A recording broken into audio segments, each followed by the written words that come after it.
Mesdames et messieurs, je vous souhaite la bienvenue dans ce webinaire au sujet de dimensionnement des fondations. Je suis Carlos Martins et aujourd'hui je suis accompagné par mon collègue Peter Walker qui se fera un plaisir de répondre à vos questions dans la rubrique questions de l'application GoToWebinar. Nous allons donc démarrer ce webinaire au sujet de dimensionnement des fondations. Pour ce faire, j'ai un modèle que j'ai créé au préalable, que voilà. Donc, tout d'abord, pour faire le dimensionnement des fondations, il faut avoir un modèle qui a été calculé. Aussi, très important, il faut aussi avoir des appuis nodaux et des appuis linéaires pour faire le dimensionnement des fondations. Donc, pour notre structure d'aujourd'hui, c'est une structure assez simple où j'ai défini comme cas de charge le poids propre et une surcharge, ici dans ce cas-là de 2,5 kN/m², une charge utile qui fait 2 kN par mètre carré par dalle, et aussi des charges de vent qui ont été créées à l'aide de l'application générateur de charges de vent, que voilà. Nous allons donc démarrer le dimensionnement d'une semelle isolée. Pour ce faire, nous devons aller dans béton armé ici, et nous devons ici cliquer sur le bouton dimensionnement de fondation de semelle isolée. Si vous voulez faire un dimensionnement d'une semelle filante, c'est ici à côté. Donc nous avons d'abord démarré par le dimensionnement d'une semelle isolée. Pour ce faire, nous devons cliquer ici et par exemple prendre cet appui nodal là et faire valider. Alors une fenêtre s'ouvre et nous devons choisir ici le type de béton que nous allons utiliser. Aussi, vous avez plusieurs types de semelles. Nous avons la semelle rectangulaire en gradin, semelle rectangulaire inclinée, semelle circulaire en gradin, semelle circulaire inclinée. Aujourd'hui, nous allons donc utiliser la semelle rectangulaire pour cet exemple. Aussi, vous avez la possibilité de faire le dimensionnement d'une semelle carrée, rectangulaire excentrée, aussi excentrée mais dans différents types. Par exemple, la différence entre celle-là et celle-là, c'est qu'ici, vous avez juste un B, une fois qu'elle est carrée, vous avez un B. Ici, on a défini 1500, ça veut dire que pour que notre semelle, le dimensionnement soit juste, il faut que nous ayons besoin d'une valeur de B max de 1500. Si vous avez par exemple besoin de 1600, vous aurez une erreur et il faudra automatiquement ici mettre une valeur plus haute parce que le programme il va juste checker jusqu'à 1,5 m toutes les valeurs pour lesquelles donc notre fondation elle passe. Ici, par exemple, si vous cochez sur la rectangulaire, il va chercher la valeur minimale pour le BX et minimale pour BY. Et ça, il se pourrait, par exemple, que ce soit une valeur différente pour X et une valeur différente pour Y. Donc, dans le cas d'aujourd'hui, nous allons faire une semelle carrée. Ici, nous allons donc démarrer notre exemple par une hauteur de semelle de 300 mm, 30 cm. Le béton maigre ou de propreté, je mets 50 mm. Et ici, je dis qu'on a 800. Comme ça, on a une hauteur qui nous permet d'être hors gel. Ensuite, côté armature, ici, l'armature, on va choisir B500B. Ici, je vais mettre plutôt du 12. 12, comme ça. 12, et puis ici, je veux aussi du 12. Ici, pour l'armature de poinçonnement, aussi B500B, bien sûr. Ici, on va choisir diamètre 10 pour l'armature de cisaillement. Ici, on va mettre 30 mm. Ici, 150. Ici, 32 mm, le diamètre la taille des agrégats. Et puis ici, je mets aussi 150. Voilà. Une fois que vous avez fait ça, vous pouvez aller dans l'onglet sol. Ici, dans l'onglet sol, Donc ici, vous avez une base de données aussi de sol. Vous pouvez créer plusieurs couches, par exemple celle-ci que je sélectionne. Je dis qu'elle fait 2 mètres de hauteur. Je fais plus. Après, je peux rajouter une autre, par exemple celle-là. Et je dis qu'elle fait aussi 2 mètres de hauteur. Par exemple, vous voyez, les couches, selon la hauteur qu'on choisit, elles s'affichent là. Et aussi, il y a pour le remblai, vous devez choisir un type de remblai, par exemple celui-là. Une fois que vous avez créé votre profil de terrain, vous sauvegardez avec un nom, comme ça vous n'avez pas besoin de le créer à chaque fois pour votre immeuble, puisque votre immeuble il est situé dans le même terrain, donc vous avez la même caractéristique de terrain dans toutes les semelles. Pour l'exemple d'aujourd'hui, j'ai déjà un exemple ici de profil de terrain que j'ai créé, donc je vais utiliser celui que j'ai défini au préalable. Dans les vérifications, nous avons ici la résistance rupture au sol. Bien sûr, ce facteur, vous pouvez le mettre selon vos souhaits. Ici, par défaut, on a 1 et c'est le taux d'exploitation maximale admissible que je vais garder, 1. Aussi, nous avons ici donc le glissement de la fondation sur le béton de propreté, déplacement du béton de propreté relativement au sol, aussi évaluation du tassement, la stabilité, et aussi nous devons cocher ici dimensionnement de l'excentricité.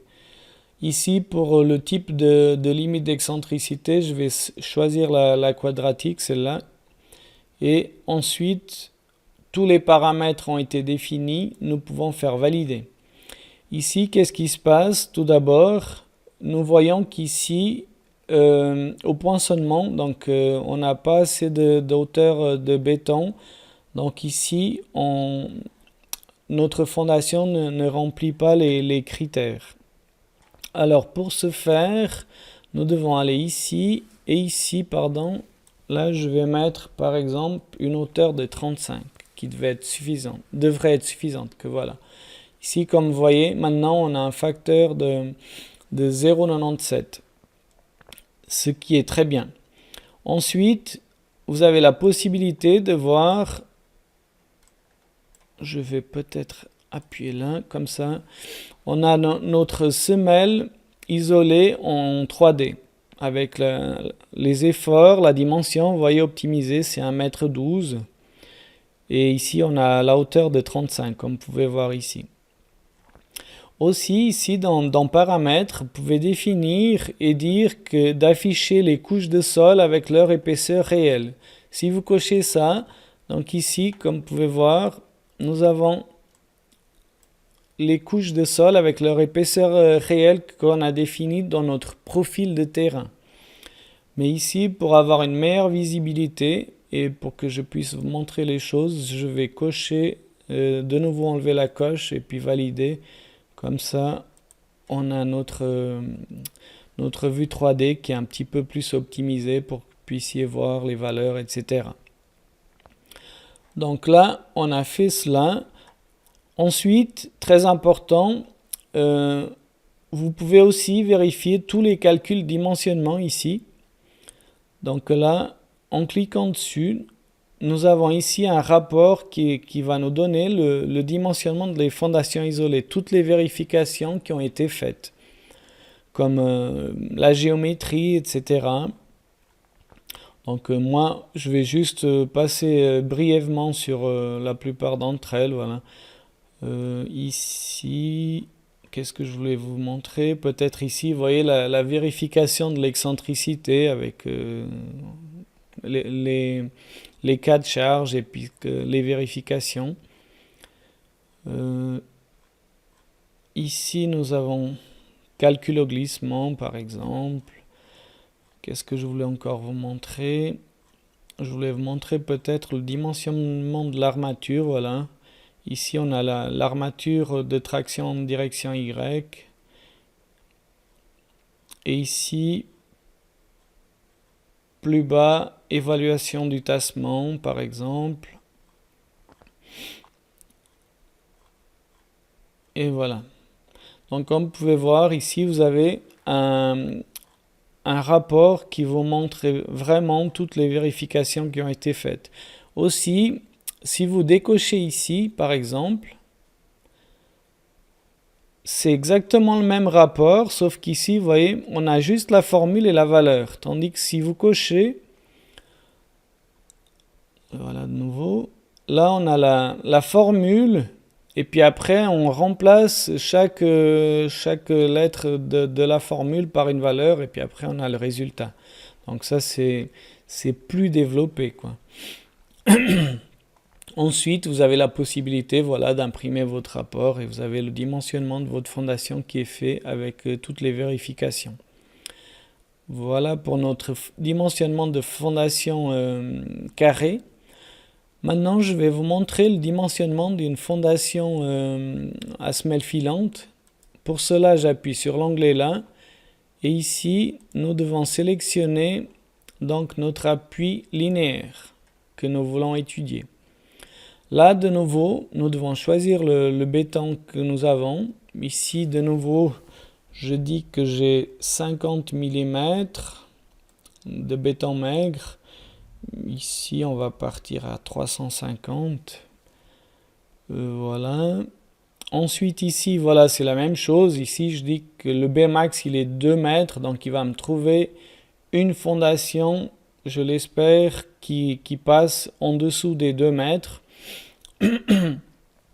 Ensuite ici vous avez les semelles rectangulaires en gradin, semelles rectangulaires inclinées et puis la fondation poutre. Pour aujourd'hui donc nous allons prendre la semelle rectangulaire. Voilà, pour notre armature ici nous allons choisir B500B de nouveau et ici je vais mettre aussi diamètre 12, voilà, 30, ça me paraît bon.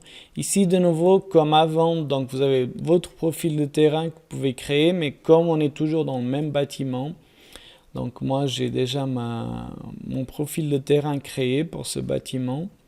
Ici nous devons toujours ajouter, c'est par contre le remblai qu'on va mettre dessus. Voilà, là j'ai mis le remblai et dans les vérifications aussi dimensionnement de l'excentricité, voilà. Une fois cela fait, nous pouvons faire valider. Voilà, valider. Ici, tout est bien, voilà, comme vous pouvez voir. Maintenant ici, de nouveau, vous pouvez voir la fondation en 3D. Attendez, je vais mettre ici, voilà. Peut-être j'incline encore un petit peu comme ça. Voilà. Et là, j'optimise. Voilà, ici, vous voyez, notre fondation a une largeur de 1,5 m. Ici, de nouveau, vous pouvez afficher les couches de sol avec leur épaisseur réelle. Si on fait cela, voilà, ça fait quelque chose d'un peu plus haut.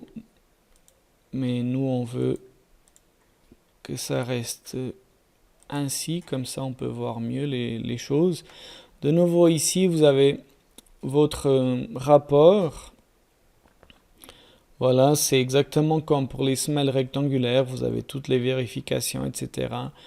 Je ne vais pas les parcourir de nouveau, je pense que là vous avez déjà vu plus ou moins comment ça fonctionne. Voilà. Valider. Aussi, quand vous avez créé cela, nous avons la possibilité aussi de venir ici dans options d'affichage et ici, alors attendez, c'est déjà où?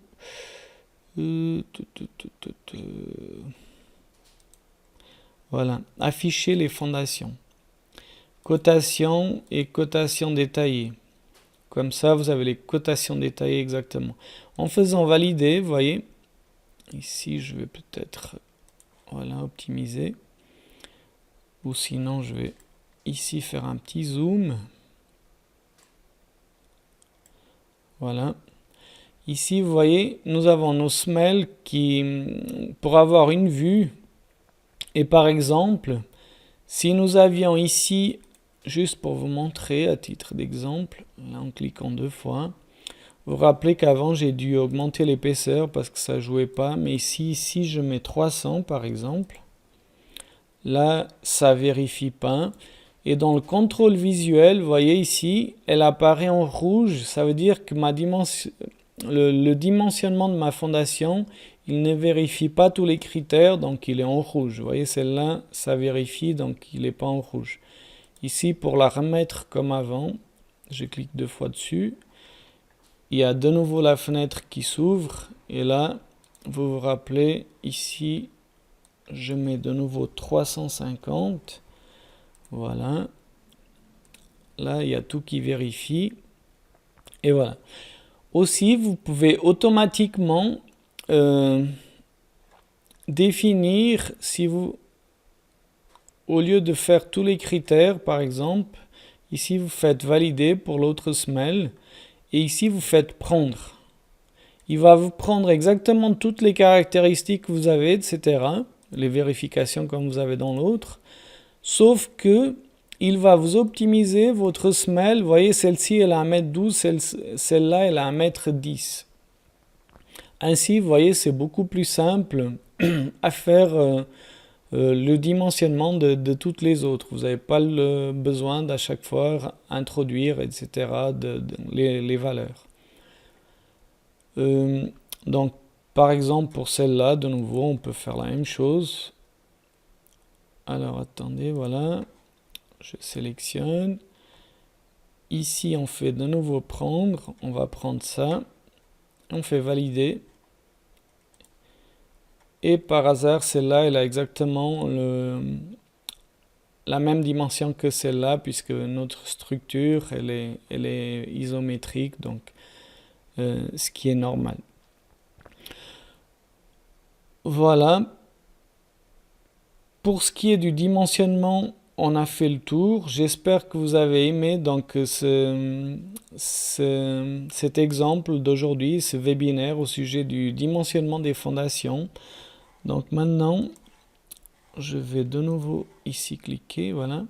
Comme d'habitude, n'oubliez pas que vous pouvez vous abonner à notre page YouTube. Ensuite, vous recevez des notifications, etc. La vidéo que nous venons de faire, donc elle va être disponible en ligne dans 1 heure environ. Et puis voilà quoi. Pour ma part, je vous souhaite merci beaucoup de m'avoir suivi dans ce webinaire. Notre prochain webinaire sera le 25 février 2020 à 14h15. Et voilà. Je vous souhaite merci et puis à bientôt. Ciao, ciao.